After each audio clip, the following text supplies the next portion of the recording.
Boa noite, boa noite. Boa noite a todos. Estamos ao vivo. Tão chique dizer isso. Boa noite para todos que estão aqui nos assistindo nesse momento. Hoje, sexta-feira, 22 de novembro de 2024. E o que vão nos assistir no futuro, porque essa live fica gravada e será disponibilizada no canal do YouTube do Projeto Letrário e, logo em seguida, da Poete, pós-graduação em Estudos da Tradução. Estamos começando a 12ª live do ciclo de eventos 2024. A gente já percorreu um caminho respeitável até aqui. E esse evento é promovido pelo Letrário, Laboratório de Edição, Tradução e Revisão de Textos Acadêmicos, e pela Poete, o Programa de Pós-Graduação em Estudos da Tradução, a pós-graduação em sentido amplo, tem mestrado e agora também doutorado. É importante mencionar que a Poete iniciou suas atividades em 2014, portanto, completa 10 anos esse ano. Até dezembro estamos comemorando os 10 anos da Poete. E fica aqui os parabéns mais uma vez pelo primeiro decênio do programa, que serão com certeza muitos. O Letrário começou em 2017. Então, em mais 3 anos, a gente estará comemorando também essa marca atingida pelo Projeto Letrário. Estamos continuando com esse novo ciclo de eventos, novo porque todo ano se renova, que traz a possibilidade da colaboração entre discentes, egressos e docentes da Poete, os bolsistas do Letrário, da Universidade Federal do Ceará, a comunidade acadêmica da UFC em geral e todos aqueles que amam as várias nuances da atividade tradutória. Esse é um espaço de troca e compartilhamento de pesquisas acadêmicas e de conhecimentos de ordem prática do fazer tradutório de cada um de nós.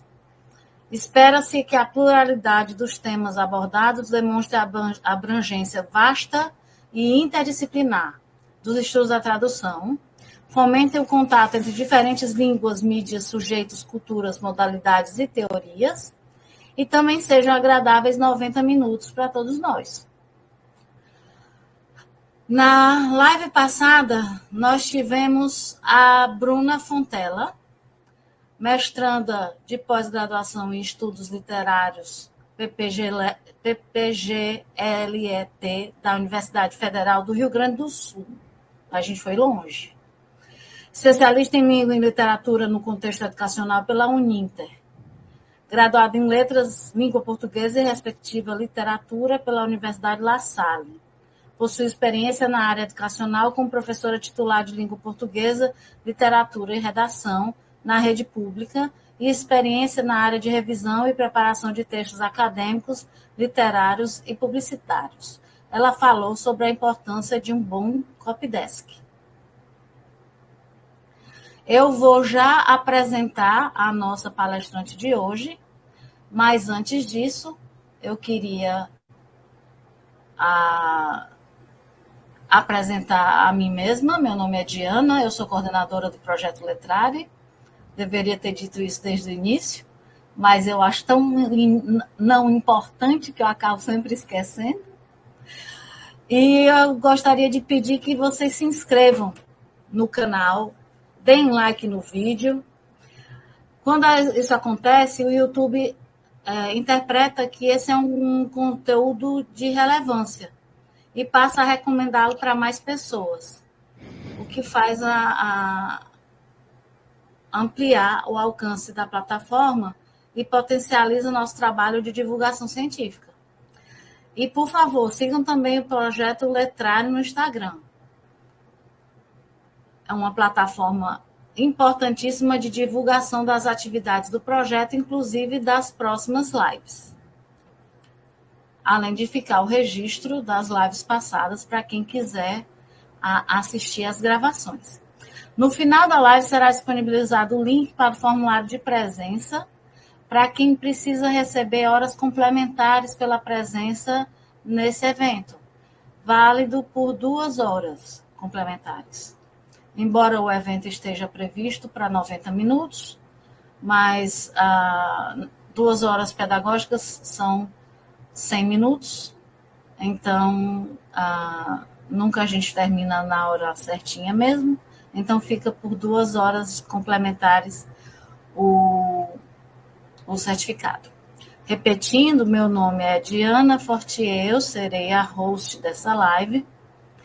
Eu sou mestre em Linguística Aplicada, doutora em Estudos da Tradução, professora da POET, coordenadora do Letrare e uma apaixonada total e completa pelo trabalho desses mestrandos brilhantes que passam pelo programa e deixam lá sua marca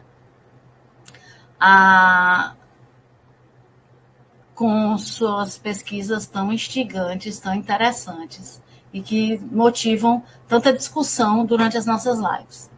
Aqui comigo está a Iana Rocha, que é mestre em estudos da tradução pela POET.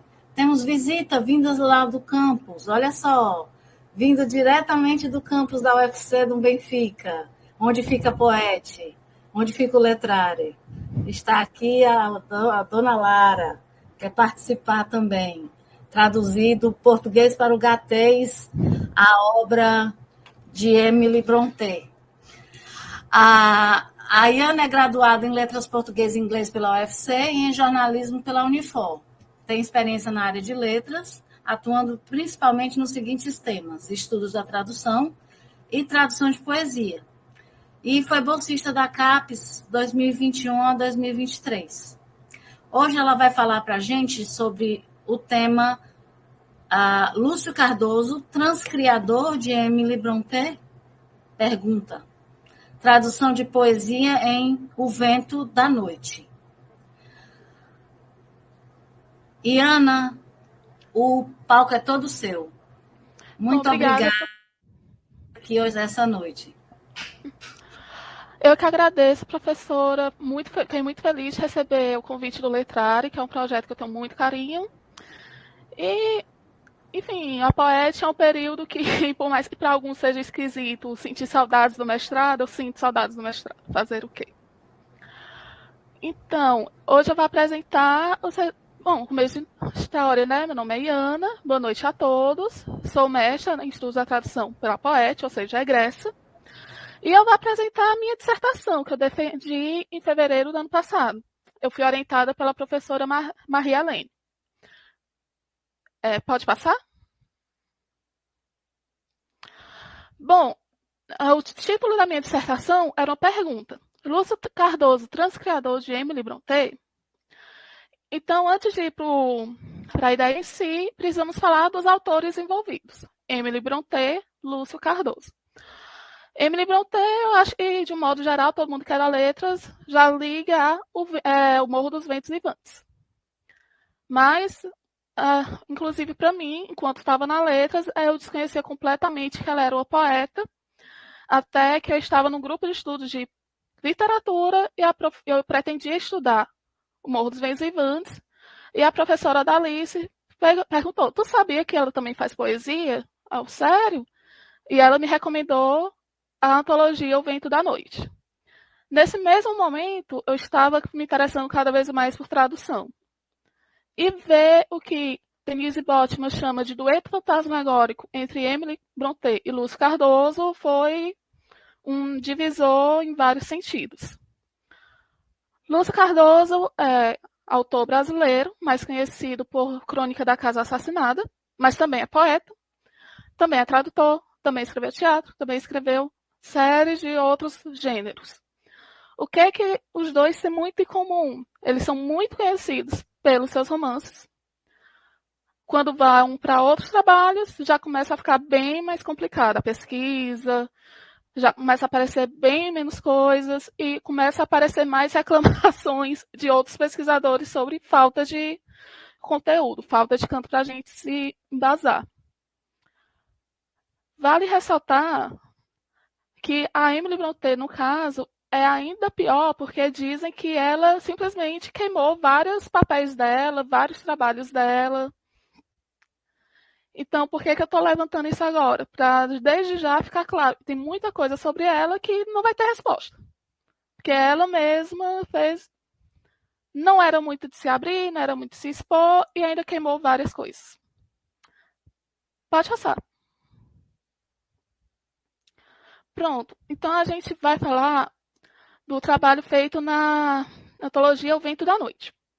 Essa que tem a capa aí para vocês é a versão de 2016, que ela é bilíngue, tendo os de partida, os da Emily, e os de chegada, né, do Lúcio Cardoso. Mas foi lançado pela primeira vez em 1935 pela editora José Olímpio na coleção Rubaiá. Era só as versões traduzidas, com um pequeno texto do Lúcio Cardoso falando que tinha feito uma tradução livre. Essa primeira edição da Rubaiá, ela é em volta de mistérios. Ao contrário das outras, ela não tem dizendo quem é que organizou. É muito difícil entender exatamente qual versão, qual foi a versão que eles usaram como base para as traduções, já que vai ter uma série de divergências entre a considerada antologia só dos poemas dela, considerada a oficial, onde aparece, por exemplo, que No Coward Soul Is Mine não é o último trabalho dela, e que Often Rebucked Yet Not Back Returning não foi escrito por ela, foi escrito pela Charlotte Brontë, porém está na antologia. Aí é uma das séries de coisas que simplesmente não vai ter resposta. Mas bom, meu foco foi a de 2016. E o que eu trago aqui? Se me permitem, eu vou ler. O Vento da Noite, da escritora Emily Jane Brontë, é uma de suas melhores traduções. Na apresentação, observa e faz uma tradução livre dos poemas. Mas o que realmente faz não é mera tradução, é transcriação, de acordo com a teoria da transcriação de Haroldo de Campos, quando este diz, em suma, que o tradutor é um recriador. Lúcio Cardoso não antecipa tal teoria só neste livro, mas em toda a poesia e prosa por ele traduzida ao longo da década de 1940. Duas coisas. Isso é parte da apresentação da versão bilíngue, que foi meu primeiro estalo para, existe algo chamado teoria da transcriação, e supostamente esse livro é isso. O que está acontecendo aqui é a transcriação. Aí vem o outro ponto que é, toda a carreira tradutória do Lúcio Cardoso acontece por volta de 1940. E é muito difícil achar material, base, sobre isso. Tem pouquíssimos trabalhos sobre as traduções que ele fez, os trabalhos que aparecem. Tem pouca coisa. Foi bem complicado nesse aspecto, porque não tem. Foi ali em 1940, mas ele traduziu bastante coisa. Ele traduziu Drácula, traduziu Orgulho e Preconceito. A lista é bem grandinha. Aí, voltando aqui para essa segunda parágrafo que eu trouxe, só um minuto. Segundo Ribeiro, 2016, pode dizer que Lúcio fez uma transcriação, utilizando-se da nomenclatura da teoria da transcriação de Haroldo de Campos em O Vento da Noite de Emily Brontë, pois ele não realizou uma tradução ao pé da letra, mas, na verdade, uma espécie de recriação. Assim, Ribeiro, 2016, conclui que Lúcio Cardoso desenvolveu um método de tradução de poesia na década de 1940, que só seria teorizado posteriormente na década de 1960, por Haroldo de Campos. Pode passar. Aí tudo isso gerou a pergunta. Então, há traços da transcriação organizada por Haroldo de Campos nas traduções feitas por Lúcio Cardoso em O Vento da Noite? Pode passar. Vamos lá, transcriação. Eu poderia passar muito tempo falando sobre transcriação, porque é um negócio assim, gigantesco, mas eu vou buscar ser um pouco mais objetiva, e se vocês acharem o caso, a gente pode conversar mais depois. Primeiro eu vou ler aqui o parágrafo que eu trouxe para vocês, para ter como base. É da Bernardini, de 2006, explicando sobre o conceito da transcriação. Uma consideração à parte merece um conceito de transcriação. Tradução criativa, Andichang, transpoetização ou creative transposition. Introduzido no Brasil pelo Grupo da Poesia Concreta, em particular por Haroldo de Campos. Coloca-se no mesmo patamar da criação poética, servindo-se o original ao mesmo tempo como mote, impulso ou fonte. A good poem shall not be turned in a bad one, dizia Dante Gabriel Rossetti, citado por Haroldo, tradutor da poesia medieval italiana. Haroldo assim define a transcriação. Significa semiótica operacionalmente não apenas verter o conteúdo, a semântica do poema de origem, mas transpor-lhe a forma significante, todos os elementos pertinentes às duas dimensões conhecidas pelo pai da glossemática, o linguista dinamarquês James Lev. No plano da forma do conteúdo, trata-se de desenhos sintáticos, traços morfológicos, da estrutura gramatical, ou para Jacobson, da poesia da gramática, e para Pound, a logopeia. Então, a teoria da transcriação, ela vê o poema como um todo. O sentido, a forma. Então, tudo para fazer essa tradução, a transcriação, tudo tem que ser levado em consideração. Tem que se procurar a melhor maneira para respeitar todos os aspectos de um poema. Então a grande criação é porque se optar por fazer um respeito melhor à forma, amplia-se o sentido. Ou seja, tudo tem que ser levado em consideração para poder fazer algo que remeta ao primeiro. E com isso, pode-se expandir, seja o sentido, seja o sentido, e tem que respeitar a forma, ao mesmo tempo que, dependendo do contexto, pode-se expandir a forma também. O ponto é, todo o texto é levado em consideração. Por que eu estou focando no todo o texto é levado em consideração? Próximo slide, por favor. Pronto, esse é o primeiro par que eu trouxe para vocês. Aqui a gente tem, do lado esquerdo, um poema da Emily Brontë, do lado direito, a tradução do Lúcio Cardoso. O da Emily Brontë, apenas uma estrofe, com 8 linhas, enquanto Cardoso tem um título, que não tem na Emily Brontë, 2 estrofes, uma com 5 linhas e outra com 7. E esse Lentamente a Raiz Acaba de Morrer ainda é um pouquinho mais afastado, é um monóstico. Acaba sendo mais um monóstico do que parte da estrofe. Aí a gente vê aqui o That Dreary Lake, The Moonlight Sky. A gente tem as rimas mais bonitinhas, mais organizadas, tipo A, B, C, C, D, D.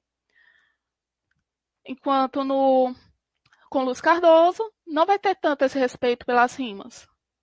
A forma não bate. E se a gente for pensar, ainda que tem, obviamente, a diferença inglês e português, as escolhas de palavra do Lúcio Cardoso aumentam o tom do sentido do poema. Pesa, fica um negócio mais dramático, um negócio ainda mais gótico, digamos assim. Esse é um exemplo. Aí, próximo slide, por favor. Esse é um dos que eu acho mais interessantes e um dos que mais me chocou na primeira vez que eu vi. Emily Brontë. Uma estrofe, 7 versos. Lúcio Cardoso, um título, 4 estrofes. Aí o poema da Emily. Fall, leaves fall, die flowers away. Lengthen night and a shortened day. Ever leaf speak bliss to me. Aí a gente passa aqui para o Lúcio Cardoso. Ó a queda das folhas, a morte lenta das flores, a sombra sem fim das noites e o dia esfacelado. Ou seja, já que foi só dois versos da Emily se tornam a primeira estrofe do Lúcio Cardoso. Cada 2 versos viram estrofe. Mais uma vez, as rimas não seguem o mesmo padrão, a forma muda, tudo acaba mudando. E a semântica, mais uma vez, tudo fica mais profundo, tudo fica mais pesado, tudo fica mais intenso na tradução. Próximo slide, por favor. Outro caso. Emily Brontë, 2 estrofes. Lúcio Cardoso, título, 3 estrofes e um monóstico. As rimas não batem, a forma muda, a semântica fica mais pesada, o clima muda, fica ainda mais gótico. Mas ainda assim, estando aqui, a gente vê a relação. Próximo slide, por favor. Então, as minhas considerações foram: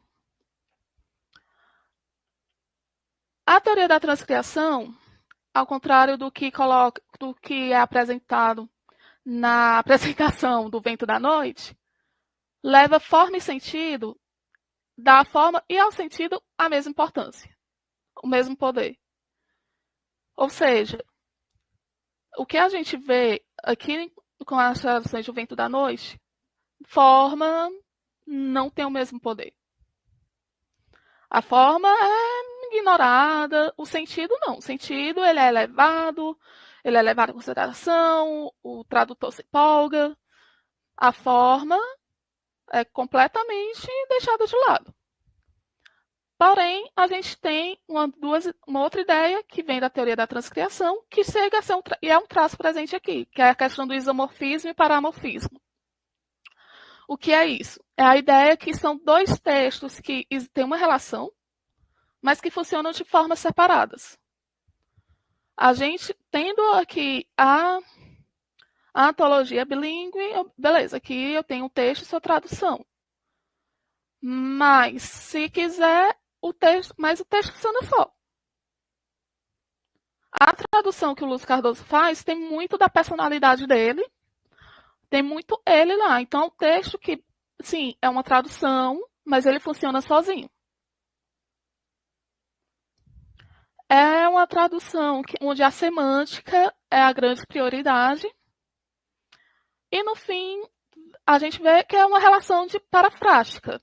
Aí eu trago aqui mais uma citação da Denise Botman. Lúcio não se pauta por suas sonoridades e figuras de linguagem. Lúcio não se detém sequer no tom dolorosamente lírico de Emily. Carrega, exacerba, dramatiza, excede. O romantismo dela, nas mãos dele, se faz ainda mais sombrio. E, no entanto, quem mais poderia ouvir o que ressoa em All the Mirror's Voices e dizê-lo, sua voz miriápode? Próximo slide, por favor. E ela traz esse outro parágrafo, que é a grande questão dessa relação aqui. E não se fala em transfusão, transcriação, recriação. Fala-se em diálogo, às vezes talvez áspero. Fala-se em irmanamento, às vezes talvez conflituoso. Fala-se no inesperado e fulgurante encontro entre remotos parentes, apartados no tempo e no espaço. O acompanhante segue fascinado a dama, parafraseando-lhe a fala em outra entonação, em outra atmosfera, como que formando um dueto fantasmagórico. Ou seja, Lúcio Cardoso e Emily Brontë eram 2 autores e 2 pessoas que a gente consegue estudar, lutaram pela sua liberdade, lutaram pelo direito de fazerem o que quiserem. E foi o que Lúcio fez em suas traduções. Lúcio Cardoso fez em suas traduções. botar ele na caixinha da transcriação não funciona, porque ele fez o que ele quis, ele foi além, ele vai adiante. Tudo que se mantém é a ideia do isomorfismo paramorfismo, que é a ideia que são dois textos que são relacionados, existe a relação da tradução, mas que no fim funcionam de formas separadas. Bom, de um modo geral, é isso. É um trabalho que eu estou querendo retomar para, quem sabe, doutorado, né? Então, mais do que perguntas, eu peço por sugestões. Próximo slide, por favor. Então é isso. Mais do que perguntas, eu peço por sugestões. Eu tentei ser mais objetiva, até porque tal, mas perguntas, sugestões, por favor, estou aberta.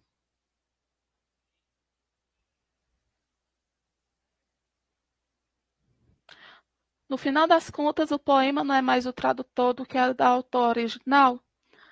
Qual a sua opinião? Olha, para mim, os dois. Justamente a história, a questão do isomorfismo e paramorfismo. Acaba tendo muita personalidade do tradutor nesse poema traduzido. Tanto que ele funciona só. Mas se nós colocarmos os dois juntos, tá lá a relação. Então, eu diria que, ao contrário de outras traduções, essa não é uma tradução que o tradutor é invisível. Ele tá lá, ele se põe lá. Aí vale lembrar que, no caso, Lúcio Cardoso é um autor, ele era poeta, romancista, novelista. E as traduções feitas pela Rubaiyat, elas traziam muito autores já reconhecidos aqui no Brasil para chamar a atenção. Então, acredito que até por isso... Não, a Emily... Olha, em vida, eu acho muito difícil, mas eu não encontrei material que eu possa afirmar não. Porque ela morreu... Se alguém puder... pode botar no segundo slide, por favor?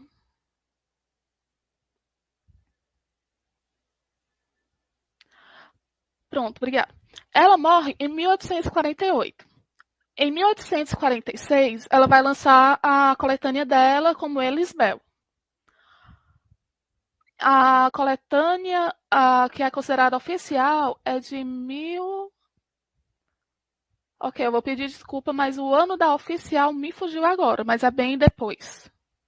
Então, não, ela não vai afirmar, já que não é difícil achar coisa sobre ela, mas é extremamente provável.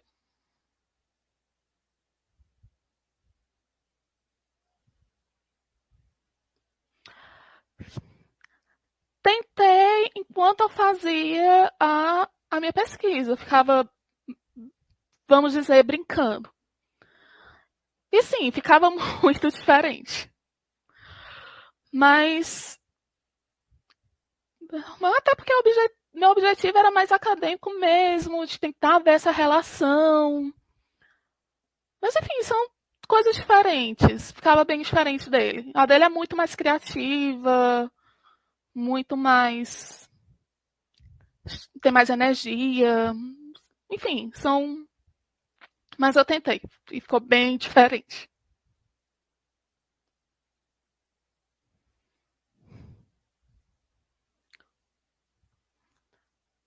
Olha, não. Eu acho que são experiências diferentes. Assim, obviamente que a partir do momento que eu sei inglês e consigo ler as duas, eu consigo ter essa percepção do que é da Emily, do que é do Lúcio, de como é essa vivência, do que cada poesia me traz, do que cada poesia ativa em mim. Mas a poesia traduzida é uma porta de acesso para quem não consegue ler o inglês. Então, acho que é um banho de chuva diferente, mas não chega a ser um guarda-chuva. Talvez um banho de bica.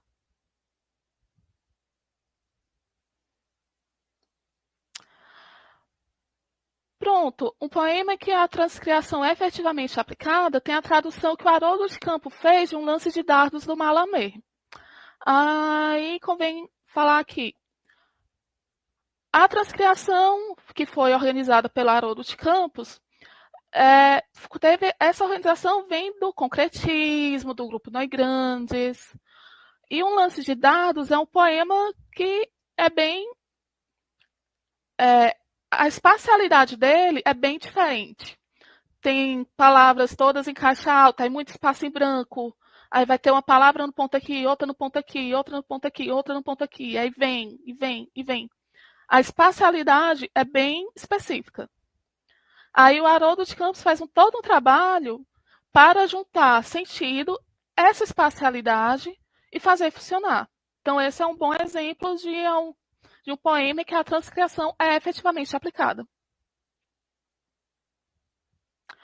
Bom, vamos dizer assim, existe a que foi em uma editora, tem o material impresso, mais organizada, só tem essa do Lúcio Cardoso. Isso dito, a Renata Cordeiro traduziu 6 poemas, que saiu na edição de O Morro dos Ventos Vivantes de 2003, da editora Landi, e na Caderno de Literatura e Tradução. E esse ano, Daniele Tavares fez a tradução de 2 poemas no e-book, e que está na Amazon.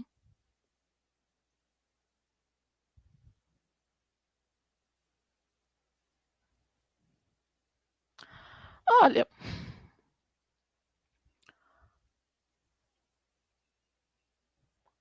eu acho que pegou num outro ponto, porque o Lúcio Cardoso, ele era um homem latino do século XX que era homossexual e lidava com as questões de ser um homem homossexual em pleno anos 60, onde a homofobia era algo ainda pior. Então, eles meio que se encontram de maneiras diferentes, eles se encontram numa escuridão parecida. Os dois vão sempre abordar temas mais sombrios. Os dois têm uma tendência mais gótica. Pronto, acho que essa seria a melhor palavra. Tem temas mais sombrios e mais dramáticos. Então, tem essa questão de ser homem e mulher, mas se encontra num outro ponto que é de ser homem homossexual latino nos anos 60. Ou seja, tem também essa questão. Ele luta contra o sistema de outra forma que a Emily lutou. Acho que é uma boa explicação. A princípio, eu pretendo permanecer com a Emily Brontë. Porque esse projeto... Não sei se eu já estou pronta para abrir mão dele. Mas, a princípio, seria ela. Quem sabe continuar com o Lúcio, analisando as traduções que o Lúcio Cardoso fez. Quem sabe analisar... Quem sabe me arriscar a fazer uma tradução comentada.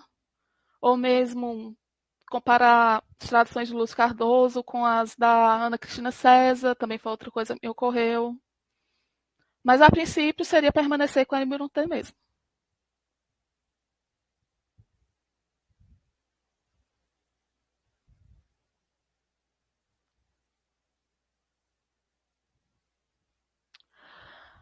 Bom, a recepção foi... Como é que eu posso dizer? Não foi um boom, porque, enfim, poesia, mas tem vários elogios, tem uma carta que ele recebe da Clarice Lispector falando do quanto ela chorou lendo as traduções que ele fez dos poemas dela, e que ela não queria ser consolada, porque não queria ser consolada, da Emily Brontë, nas palavras dela. Mas tem pouco material, tem pouca resenha crítica, tem pouco material. Então, tá ali, assim, não chamou tanta atenção, digamos assim.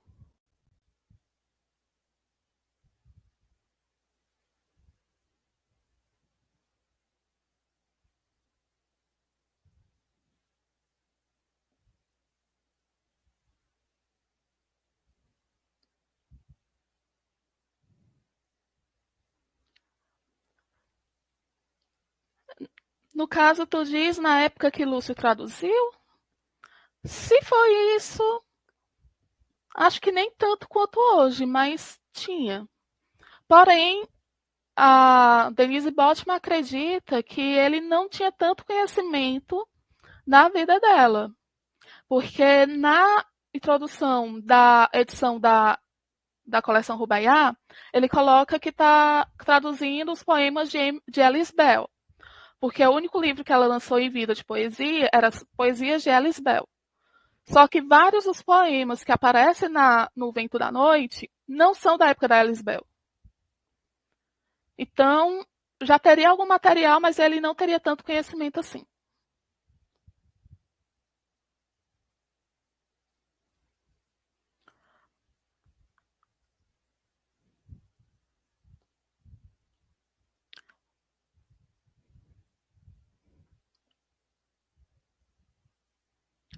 Pensei em fazer uma comparação do trabalho do Lúcio com os outros que eu citei. Pensei em, quem sabe, aumentar o escopo de poemas, porque na minha dissertação só lidei com 3. Mas acho que seria mais a comparar também.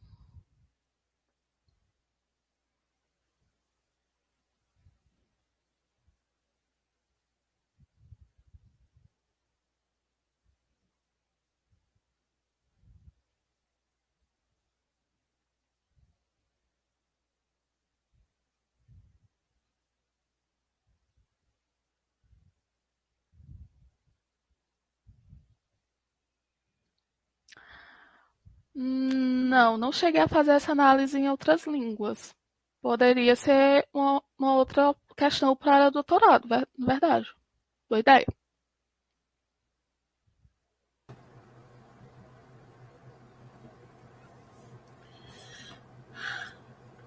É uma viagem, né? Uhum. 1818 para cá, correu muita água debaixo da ponte. Muito. Mas é uma obra imortal e a gente vai continuar sempre tendo questionamentos a fazer a respeito dela. Uhum. Eu estou muito grata por ter sido apresentada ao trabalho do Lúcio Cardoso, que eu não conhecia. Só havia ouvido falar justamente a Denise Botman. Uhum. Mas é muito difícil achar qualquer coisa dele como tradutor. É muito difícil. E o pouco que eu achei, sempre tinha um parágrafo do pesquisador reclamando do quanto era difícil achar. Você pode continuar. Porque ele mesmo não fazia muitos comentários sobre as traduções dele. Tipo, eu li o diário, ele não fazia tanto comentário assim sobre o trabalho dele enquanto tradutor. E tem pouco material assim de gente estudando. Não era muito de prefaciar os trabalhos. Não. E o prefácio bem curto e não.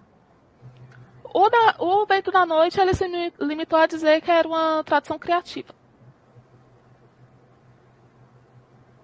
Como se todas já não fossem, né? Pois é. Você prometeu que se a gente tivesse tempo, você ia elaborar mais sobre a teoria da transcriação. Nós temos tempo. Posso cobrar a promessa? Ai, meu Deus, vamos lá. Bom, mais uma vez, a teoria da transcriação ela é muito complexa e ela começa a ser organizada pelo Haroldo de Campos nos anos 1960, dentro do contexto do concretismo. Aí tem que lembrar, o concretismo, aquelas poesias que têm umas formas mais diferenciadas, mais espaçadas, tudo mais é bem diferente. Então, tem que ter um trabalho para tudo se encaixar. A transcriação vai ter uma preocupação igual com a forma e com o conteúdo, ao contrário do que o Ribeiro coloca na introdução do Veículo da Noite, quando ele simplesmente coloca, tipo, ele antecipou a transcriação nos seus trabalhos de tradução e tal. Não. Por quê? Porque para ele ter antecipado a transcriação, ele teria que ter tido a mesma preocupação conforme conteúdo. Ele teria que ter dado um jeito, digamos assim, para tudo se encaixar. Então, a transcriação dá um jeito para tudo se encaixar. A forma, o conteúdo, tudo. Então, eu tenho que pensar nas palavras certas para passar a mensagem, para caber naquele formato, para eu poder trazer tudo da melhor maneira possível, respeitando tudo. Só que, obviamente, perde-se alguma coisa, porque, enfim. Mas vai ter um respeito por todos os aspectos do texto. Tudo vai ter que ser pensado para chegar na melhor maneira possível. Aí, qual é a melhor maneira possível vai depender muito de cada tradutor também. Mas a ideia é forma e texto tem a mesma importância, tudo tem que ser levado em consideração. E então, aquele poema com 8 linhas tinha que ser traduzido em 8 linhas. Isso. Mantendo a mesma, mais ou menos a mesma estrutura de rimas. Teria que se respeitar a forma ao máximo possível. Pouco, tenho que ler mais. Mas gosto bastante também. E por sinal, dizem, não li o suficiente para confirmar se é verdade ou não, que a Emily Dickinson teria pedido para No Coward Soul Is Mine, da Emily Brontë, ser lida no seu velório. Li alguns textos, mas não tive leitura o suficiente para poder, isso realmente aconteceu, mas acredito que sim. Natan, tu põe de volta aí a pergunta, que eu acho que ficou uma parte sem responder.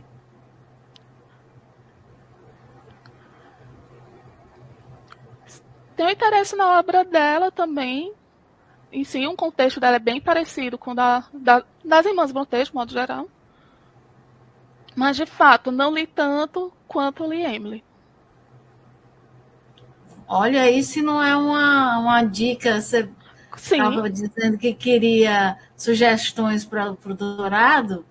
Olha aí, se um paralelo entre poesia traduzida de uma Emily e da outra, não seria interessante, né? Sim, é verdade. Boa ideia. Seria bom até verificar se o Harold de Campos não traduziu a Emily Dickinson. Augusto de Campos traduziu a Emily Dickinson. O irmão.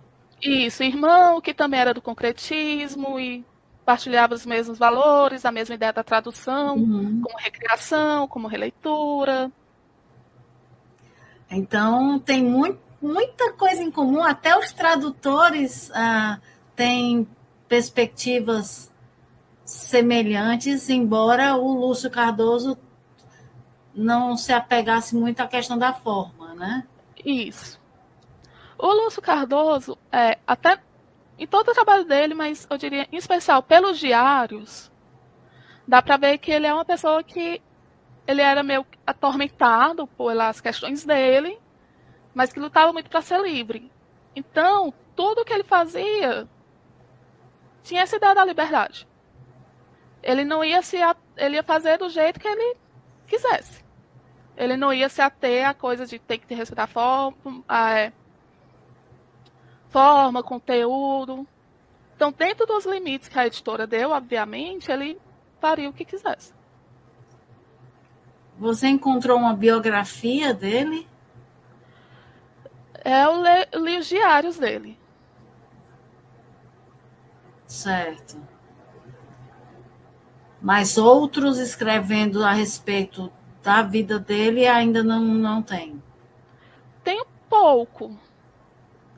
Tem mais artigos e não se atentam tanto à vida dele, é mais ao trabalho. Sim, sim. Não tem tipo, tantas biografias dele. É pouco, é pequeno. Que o trabalho dele como tradutor é bem menor do que o trabalho dele em outras áreas, né? Isso. Em Foi que área ele se destacou mais? o romance A Crônica da Casa Assassinada. É a grande obra dele. Que é uma obra que é bem. Cada capítulo tem um narrador diferente, aí tem uns que são em cartas, outros que são. Então já mostra bem essa ideia dele de ser livre, assim, de criar. E ele tem poemas dentro desse romance? Não, dentro do romance não. Ah, que pena. Se tivesse, já era outro paralelo para você fazer. Sim. Como era o Lúcio Cardoso, criador, Uhum. em comparação a como era o Lúcio Cardoso, tradutor. Que Sim. não deixa de ser Não, transcriador. mas ele é poeta também. Só que não tem dentro do romance. Ele tem várias poesias escritas. Olha aí, Uhum. dá um estudo interessante. Sim. Porque é muito empolgante quando você se depara com uma personalidade assim tão interessante, tão rica e tão cheia de facetas e ao mesmo tempo tão desconhecida. Sim. Eu fiquei impressionada com. E até na hora de pesquisar, assim, você bota Lúcio Cardoso no Google Acadêmico, Crônica da Casa Assassinada. Só o que tem. Você bota Lúcio Cardoso, poeta, dá, sei lá, umas 3 páginas, que eu me lembro bem. E sempre vai ter pelo menos 2 da Crônica da Casa Assassinada misturada no meio. Aí você bota tradutor, diminui mais ainda. Ah, meu Deus. Muito bom. É muito tentador investir em recuperar o legado dessa personalidade tão fascinante. Né? Uhum. Tem uma pergunta. Pronto. Muitos poetas eram também tradutores por diversão. A Emily Brontë chegou a traduzir algo? Eu não encontrei nada sobre isso. Mas, mais uma vez, pelo que a biografia da Emily Brontë ela é bem confusa em vários aspectos, porque depois que ela morreu, a Charlotte quis mexer para ela ficar com a imagem bonita, porque, enfim, uma mulher vitoriana e tal. Então, acredita-se que a Emily tenha destruído vários trabalhos dela. Porque, assim, as poesias ela mantinha escondida, até que um dia a Charlotte achou e fez ela publicar. Então, sabe-se que ela destruiu muita coisa. Pode ser que ela tenha traduzido e tenha destruído. Nunca saberemos. Mas ela tinha conhecimento de francês, ela chegou a estudar em Bruxelas. Mas, enfim, tem muita coisa Existe sobre. material publicado sobre a relação entre as duas irmãs? Sim, existe. Existe um artigo que fala que a Charlotte tinha inveja da Emily, porque ela seria a mais competente das 3. A Charlotte gostaria de controlar a imagem de todo mundo, já que ela foi a última das irmãs a morrer. A partir do momento que os irmãos foram morrer, ela foi começando a controlar as imagens delas, mexeu em trabalhos para poder mudar a linguagem, para ficar mais sutil. Tem uma série de questões da Charlotte querendo mexer no trabalho dela, da Emily em especial, para ficar mais palpável para a sociedade da época. E a Charlotte tem poesia também ou é principalmente romancista? Ela tem poesia, mas é bem menos. Bem menos, né? É. Outra pesquisa interessante. Quando você começa a pensar em ideias de pesquisa, Sim, vai pipocando, sim, né? sim. Outra coisa interessante é um paralelo entre o trabalho de poetisa das 3, Sim. Brontë, né? E os, como isso foi traduzido, se é que foi traduzido. Uhum. se o trabalho poético das três está em português já, né? Porque Sim, se não estiver, talvez seja a hora de alguém fazer. Sim, a Charlotte foi a primeira transcriadora da Emily, tanto que tem um dos poemas mais famosos que está na antologia, que é Often Rebucked Yet Not Yet Returning. Na verdade é da Charlotte, mas ela botou no meio das coisas da Emily para ser vendido como se fosse da Emily. Aí depois, quando saiu a versão original, que foi feita uma pesquisa com vocabulário, tal, que viram que não, aquele poema seria da Charlotte, não da Emily. É uma história toda nebulosa, Sim. que se casa muito bem com a história meio nebulosa do Luz Cardoso também, né? Sim. Eles tinham realmente áreas negras dentro deles que se comunicavam, talvez por isso que deu tão certo, né, o trabalho que ele fez nas traduções. Sob vários aspectos, eles eram bem parecidos.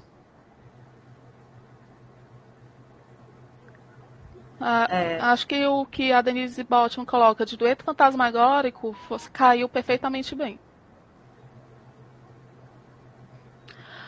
Olha, saiu recentemente um da... Oh, meu pai, não vou me lembrar o nome da diretora. Saiu recentemente um, mas tem quem diga que ele não é tão fiel assim. Tem uma série da BBC, que é As Irmãs Brontë, e tem vários mini documentários no YouTube que dá pra... Agora, esse filme... eu vi várias... Eu não cheguei a ver o filme ainda, mas eu vi várias reclamações que não seria tão fiel assim. Porém, numa história tão nebulosa, vai saber. E tem também a questão que eu vi alguns artigos que sugerem que Emily Brontë teria se apaixonado em um determinado momento, mas a família teria sido contra, e isso seria uma das grandes causas dos temas dela. Temos provas? Não. Consegui mais à frente tal? Não. Então, mais uma vez, fica uma grande interrogação. É esse filme de 2022, da Frances O'Connor. Isso, esse mesmo. Um filme francês, né? Uhum. Não, é um filme de Frances O'Connor e o Adoro Cinema aqui coloca como francês, mas não é. Uma pessoa com sobrenome O'Connor não é francês. É francês verdade. nunca. 2022, é bem recente, tá com nem 2 anos ainda. É bem recente, é bem recente. Mas aí é aquela coisa, né? É um filme, o diretor toma suas liberdades, mas no YouTube tem vários mini documentários que são bem interessantes. É um filme britânico.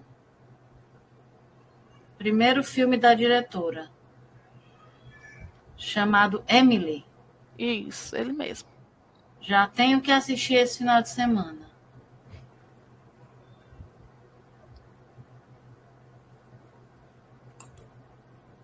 E colocaram uma atriz com características físicas naturalmente bem parecidas com o que a gente imagina que seria a figura da Emily, de pele clara, cabelos escuros, olhos escuros.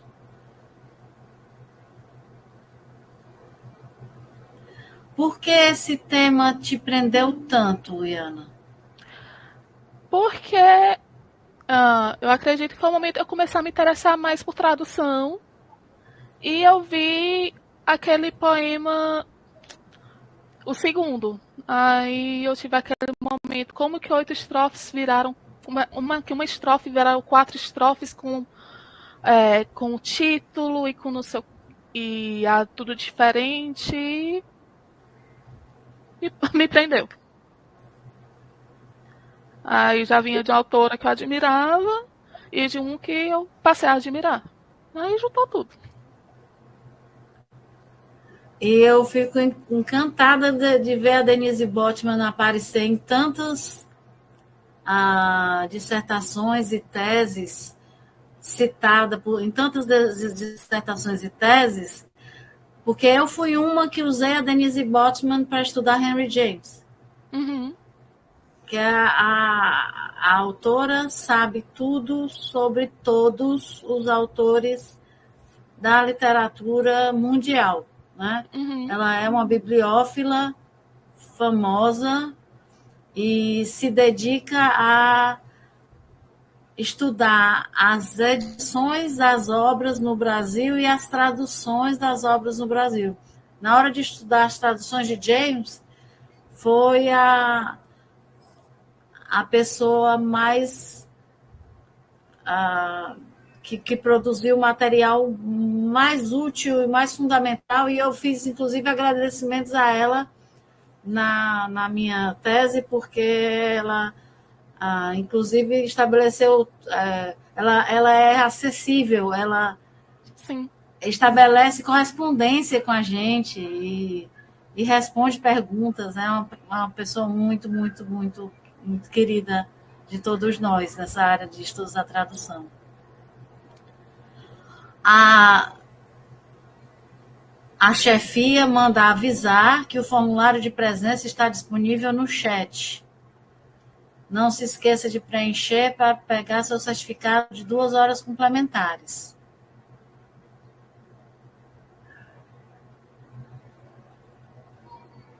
Mais perguntas, queridos e queridas? Eu já enchi a paciência da Iana com um monte de perguntas, uma atrás da outra. Eu acho que eu Mas foi esgotei ótimo. meu direito.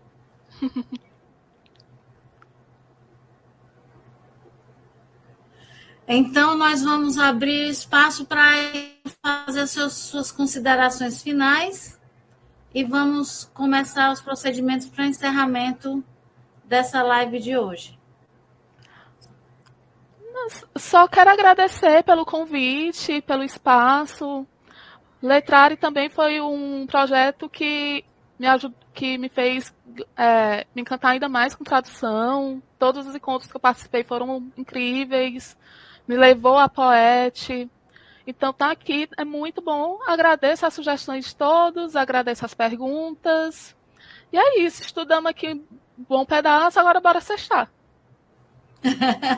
É isso aí. Gente, estamos então nos aproximando do fim dessa live tão rica, onde a gente aprendeu mais sobre uma autora tão fundamental e sobre um tradutor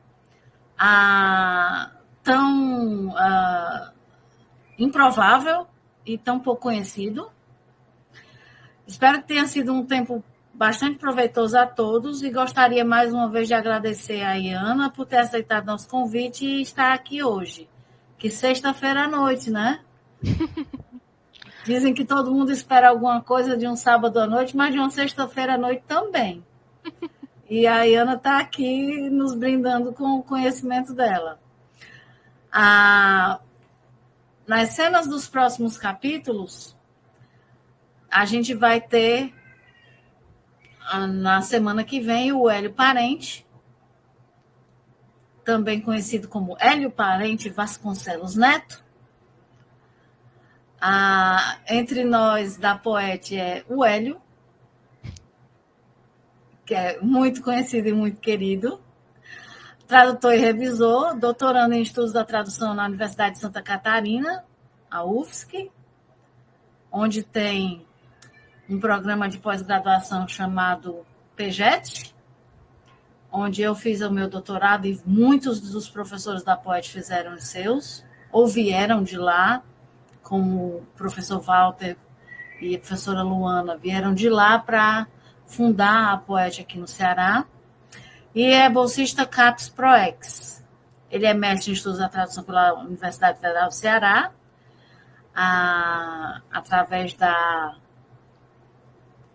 para vocês, desconhecida ninguém nunca ouviu falar, POET, pós-graduação em estudos da tradução, no qual foi representante discente, bolsista da FUNCAP e divo geral de todos e todas.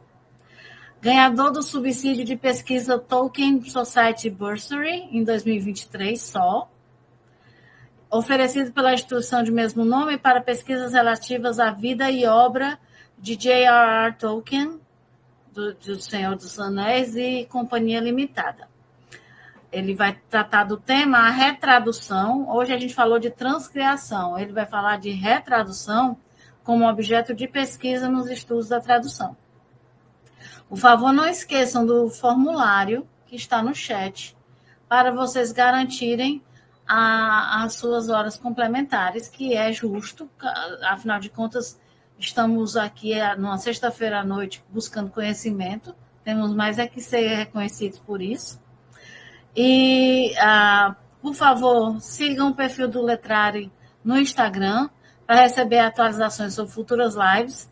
Deixem seu like nesse vídeo, agora ou no futuro, quando estiverem assistindo.